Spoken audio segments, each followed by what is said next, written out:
تو اب آج جو میں بیان کرنے لگا ہوں وہ یہ ہے کہ حضور نے فرمایا کہ مسلمانوں تمہارے اور ان کے مابین بہت مشابہتیں ہوں گی. یہ گویا کہ سنت اللہ جو ہے انبیاء کے بارے میں، رسولوں کے بارے میں، اور پھر ان کی امت میں جو صاحب امت رسول ہوں ان کی امتوں کے بارے میں بعض حقائق جو ہیں ان کو سمجھ لینا چاہیے کہ ان میں بڑی مشابہت ہے. مثلا میں نے ایک حدیث آپ کو سنائی، حضرت عبداللہ بن عمرو بن العاص رضی اللہ تعالیٰ عنہما سے یہ مروی ہے اور ترمذی شریف میں ہے، لَيَأْتِيَنَّ عَلَىٰ أُمَّتِي مَا أَتَىٰ عَلَىٰ بَنِي إِسْرَائِيلَ حَذْوَ النَّعْلِ بِالنَّعْلِ، لازماً آ کر رہیں گے میری امت پر بھی وہ سب حالات جو بنی اسرائیل پر آئے، بالکل ایسے جیسے ایک جوڑے کی دو جوتیاں ایک دوسرے سے مشابہ ہوتی ہیں.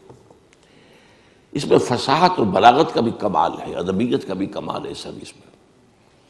جوتوں کی مشابہت جو ہے یہ آپ ذرا غور کیجئے کہ جوتوں کو جوتے رکھے ہوئے ہیں تو ان میں پنجے کے رخ کے حساب سے فرق نظر آئے گا، تو یوں ہوں گے. تلوے ملا دیجئے تو بال برابر کا فرق نہیں ہوگا. تو ظاہر بات ہے کہ 2000 برس کا فصل ہے ان دو امتوں کے مابین، 2000 برس. تو حالات میں تو فرق و تفاوت تو ہوگا. اس امت کی تاریخ 1400 قبل مسیح سے شروع ہوتی ہے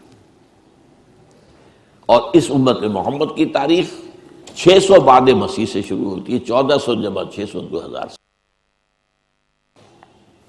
تو مشابہت ہے لیکن فرق بھی ہے. لیکن ایسا ہی ہے جیسے جوتوں کے درمیان اوپر سے دیکھو گے تو فرق نظر آئے گا رخ کے اعتبار سے، اور اگر تلوے جوڑ دو گے، ان بٹوین دی لائنز پڑھو گے تو تمہیں معلوم ہوگا حزب النعل بالنعل، جس کے لیے میں کہا کرتا ہوں کاربن کاپی جیسے ہوا کر. آج کل تو ختم ہوا کاربن پیپر وغیرہ، فوٹو اسٹیٹ اور یہ اور وہ نہ معلوم کیا کچھ ایجاد ہو گیا ہے. ایک زمانے میں تو کاربن پیپر ہوتا تھا، اس کے اوپر کاغذ پہ لکھ رہے ہیں، نیچے بھی اتر آیا. اب اس میں فرق تو نہیں ہو سکتا کاربن کاپی کے اندر. تو اگر بٹوین دی لائنز دیکھیں گے تو کاربن کاپی. اچھا ایک اور پہلو کا بھی وہ میرا آج کا اصل موضوع نہیں ہے لیکن میں اشارہ کر دوں. ایک تو یہ ہے کہ امت پر حالات کون سے وارد ہوں گے، وہ تو اس حدیث میں. امت میں کون سی گمراہیاں پیدا ہوں گی یہ ایک دوسرا موضوع ہے. یہ بھی قرآن مجید میں بیان ہوا. یہ جو 10 رکوع ہیں، 5ویں رکوع سے لے کر 15ویں رکوع تک سورہ بقرہ کے، جس میں ایک طویل فرد جرم عائد کی گئی ہے بنی اسرائیل، تم نے یہ کیا یہ کیا یہ کیا یہ کیا یہ کیا یہ کیا، جس کے نتیجے میں تم معزول کیے جا رہے ہو، اور اب تمہاری جگہ امت محمد کو ہم نصب کر رہے ہیں. اور اس سب کے اندر بٹوین دی لائن دیکھ لیجئے تو معلوم ہوگا ساری گمراہیاں جو وہاں پیدا ہوئی تھی یہاں بھی پیدا ہوئی. جموں کی تم وہ بھی حزب النعل بالنعل ہے،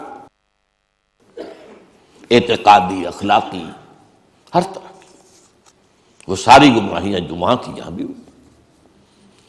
البتہ اس حدیث کے اندر اور ایک دوسری حدیث میں ایک نقشہ اور کھینچا گیا ہے.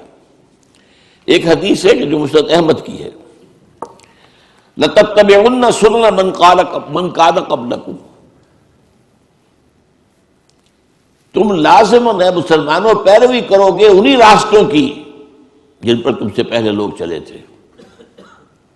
حَتَّى لَوْ دَخَلُوا فِي جُحْرِ ذَهَبٍ لَدَخَلْتُمْ مَعَهُمْ، اگر وہ کسی گوہ کے بل میں گھسے تھے تو تم بھی گھسو گے. قالوا یا رسول اللہ اَیَہُودُ وَالنَّصَارَىٰ، حضور یہ کن کا ذکر کر رہے ہیں، ہم سے پہلے کون گزرے، کیا یہود اور نصرانی؟ قال فمن اذن، اور نہیں تو اب کون، وہ نہیں تو کون. اور یہ دوسری حدیث کا میں نے ایک ٹکڑا آپ کو سنایا، لَيَأْتِيَنَّ عَلَىٰ أُمَّتِي مَا أَتَىٰ عَلَىٰ بَنِي إِسْرَائِيلَ حَزْوَ النَّعْلِ بِالنَّعْلِ، اس میں ایک اور سخت ترین بات کہی گئی ہے، حَتَّىٰ إِن كَانَ مِنْهُمْ مَنْ أَتَىٰ أُمَّهُ عَلَانِيَةً لَكَانَ فِي أُمَّتِي مَن يَصْنَعُ ذَلِكَ. ترمذی کی روایت. اگر اس سابقہ امت میں کوئی ایسا بد نصیب بدبخت شقی اٹھا جس نے اپنی ماں کے ساتھ علانیہ بدکاری کی، تو تم میں سے بھی لازماً کوئی نہ کوئی ایسا بدبخت اٹھے گا. یہ میں آپ کو بتا رہا ہوں، یہ جو کچھ قوانین ہے ان قوانین کے تحت، جسے ہم کہتے ہیں تاریخ اپنے آپ کو دہراتی ہے. اب